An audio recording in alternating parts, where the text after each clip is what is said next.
é o tema que trazemos no programa Momento Medicina, pois os diagnósticos aumentaram bastante nos últimos anos e os pais querem muito mais informações. Quem nos recebe é a doutora Célia Botti da Silva, ela que é pediatra. Tudo bem, doutora? Tudo bem, Roberto. Obrigada. E você? Bem, doutora, muito obrigada por ter aceito o convite. Eu que agradeço. E a sua participação é muito valiosa no nosso programa, doutora. Obrigada, Roberto. Doutora, para que possamos entender melhor o que é o autismo? O autismo é um transtorno do desenvolvimento. Nesse transtorno, a gente tem algumas alterações em relação à sociabilidade da criança, em relação à comunicação, e a gente também pode ter alguns comportamentos repetitivos ou estereotipados. O que a gente sabe hoje é que tem um conjunto de sintomas e sinais que podem aparecer e que ajudam a gente no diagnóstico. Perfeito. Doutora Célia, em que momento da vida o autismo é diagnosticado?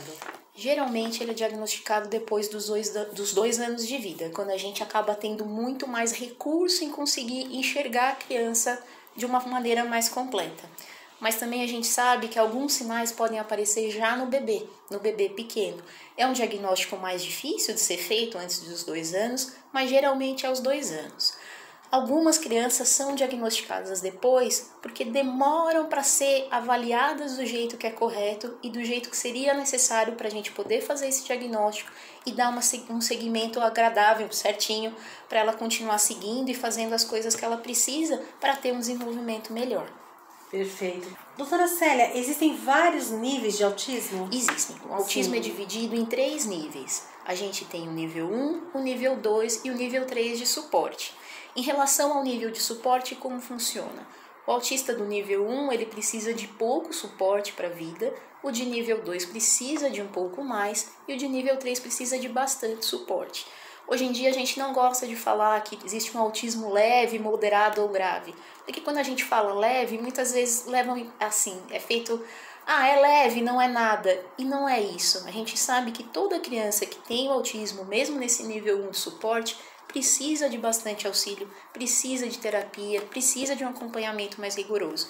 Então a gente evita falar o leve, mesmo porque a gente quer que essa criança se desenvolva com o maior potencial que ela tenha na vida.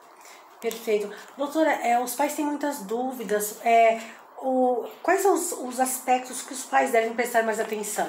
Uma das coisas que a gente sempre gosta de pedir para os pais prestarem atenção é se a criança perde alguma habilidade que ela tinha antes. Por exemplo, essa criança começou a falar e regrediu a fala.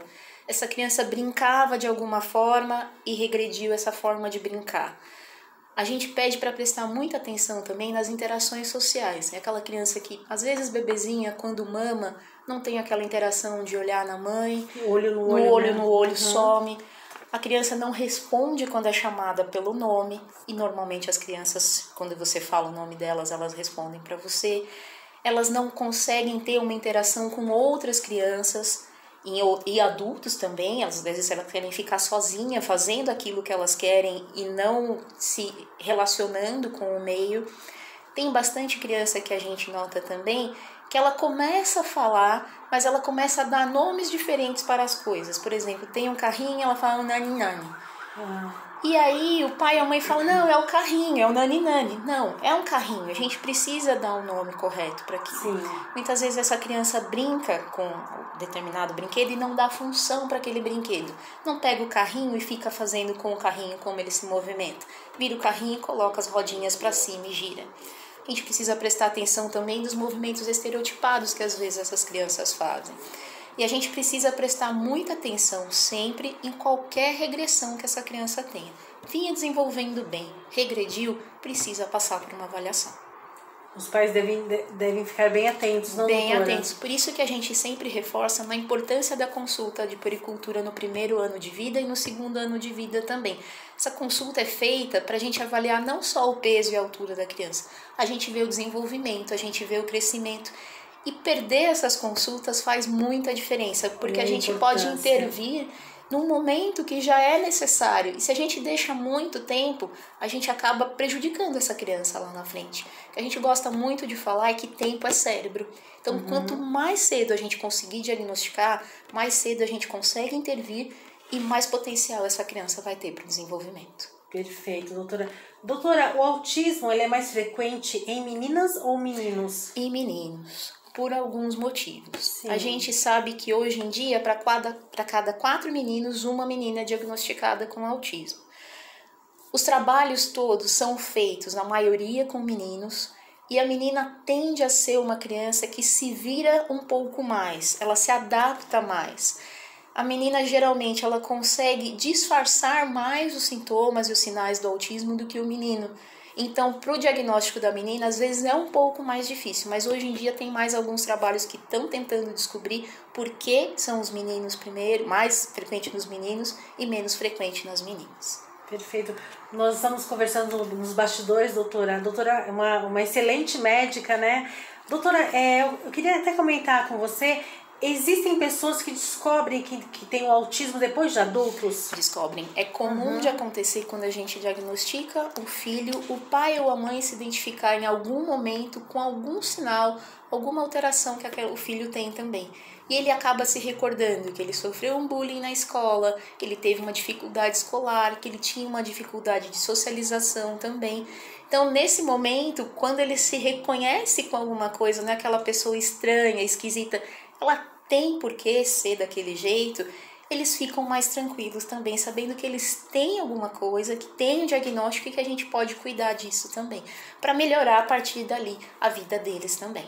Perfeito. E nunca foi tão falado como hoje, né, doutora, sobre o autismo, né? Muitos pais, eles até mesmo ficam preocupados sobre o diagnóstico. E agora, né? Meu filho é autista, e agora? Como a doutora muito bem disse, quanto antes o diagnóstico, melhor o tratamento, não, doutora? Isso. Por isso que a gente sempre pede, tem dúvida, conversa com seu pediatra. E não perca as consultas, como a gente já pediu. Tem dúvida, fala, olha, eu acho que tem um atraso aqui, eu acho que tem uma alteração aqui. Não deixa de falar. E se você não foi ouvido, vai para uma segunda opinião. Não deixa aquela pulguinha que surge atrás da sua orelha, muitas vezes tem motivo. Então a gente precisa saber o que está acontecendo. Precisa ter certeza se tem algum motivo para estar acontecendo aquilo ou se é alguma coisa que não precisa ter tanta atenção. Mas nunca deixe de procurar atenção para quando você vê que tem alguma coisa errada no desenvolvimento do seu filho. Nunca deixe de questionar. Acho que a doutora até respondeu a próxima pergunta. E quando procurar a ajuda do especialista? Hoje em dia a gente sabe que não necessariamente você precisa só do neurologista ou do psiquiatra para fazer o diagnóstico do autismo. O pediatra, que é o primeiro contato dessa criança na vida, pode fazer o diagnóstico com muita mais facilidade do que era antigamente. Estudando, aprendendo e desenvolvendo, porque muitas vezes até essa criança chegar no especialista, no psiquiatra ou no neurologista, vai demorar. E a gente sabe o quanto tempo é bastante precioso para o diagnóstico. Então, se a gente já vê que tem alguma alteração, procura o pediatra, procura ter essa atenção na avaliação que ele faz. Provavelmente esse pediatra vai fazer algumas escalas de avaliação para a gente ver o que está acontecendo ali e já vai direcionar para os tratamentos que são necessários serem feitos. A gente tem hoje uma gama de tratamentos que são feitos.